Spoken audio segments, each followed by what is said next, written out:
somebody's asking about like what questions to be asking their mentor. And it Yeah. sounds to me like it's really whatever interests you, but it's not so much about the fact that what questions you ask as the nature of the relationship you develop with them over time.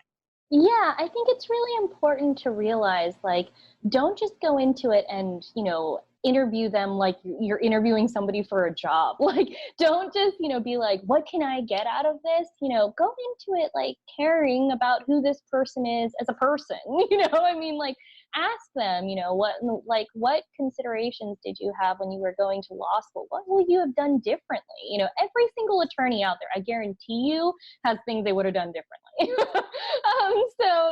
I think it's really important for people to get to know their mentor, well, get to know the attorney before they even go forth and ask them to be a mentor.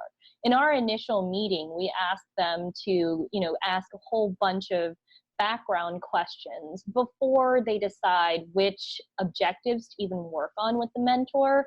Because if you think that you want to learn a lot about litigation and then through your conversation with your mentor, you find out like, oh yeah, they were a litigator, 7 years ago, but actually right now, all they do is like corporate transactional law. Then you're like, oh, maybe, I want to match somebody else to work on this particular objective. So I think it's important to really get a sense of who they are before you, hammer out like, what can they actually help me with? And don't forget to like do things that are just basic and courteous. If you schedule a meeting with your mentor and you have to cancel, don't just ghost them, please, because that will make those attorneys not ever talk to you again. So, and the legal profession is actually really small. So if you rub somebody the wrong way, there's a good chance that might come around in the future. So just keep in mind, if you schedule a meeting with somebody and you can't make it, that happens to everybody, but just email them and be like, hey, I'm so sorry, this came up and I couldn't make it. Send them a thank you note, for Christ's sake. Send them a thank you note. After they do that coffee meeting with you or whatever it is, send them a thank you note, because at least that's one more interaction that you're going to get with them, and give a better impression. So there's tons of networking events that you can go to interact with attorneys. I am amazed that I didn't know as a pre-law student what a bar association was. I had no idea.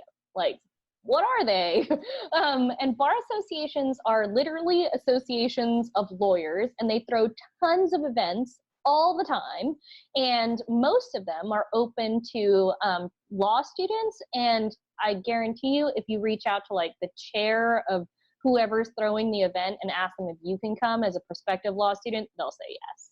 And I'm on the Dallas Association of Young Lawyers Association here in Dallas, and I'm able to, invite students to our events. And so like, if you ever see anything that you want to go to, reach out to the chair of that event and just ask them, hey, do you mind if I come? And even if there's a cost associated with it, most of the time they'll waive it for students. So Sweet. Yeah. So go to those events, and that's where you'll meet lots of attorneys at once. And that might seem overwhelming for some people, so that's why I recommend kind of the LinkedIn approach first, because throwing yourself in a room full of lawyers may be a little overwhelming at times. But, I think you build up to it. You start reaching out to attorneys, you learn more about, what being an attorney is all about. And then once you feel comfortable that you have that base knowledge that you need, to, have a conversation with any attorney that comes up to you, then start going to networking events and introducing yourself and collecting cards. And yeah, I really underestimated how much networking I should have been doing as a potential law student. I was like, oh, I'll wait to do that when I get into law school. And it is never too early to start connecting with lawyers. You should be connecting with them now. Thanks for tuning into the show. Please subscribe if you haven't done so already to be notified of new episodes as I release them. And feel free to reach out if you need anything at all as you move forward with your prep. I'm happy to help however I can. In the meantime, I wish you all the best and take care.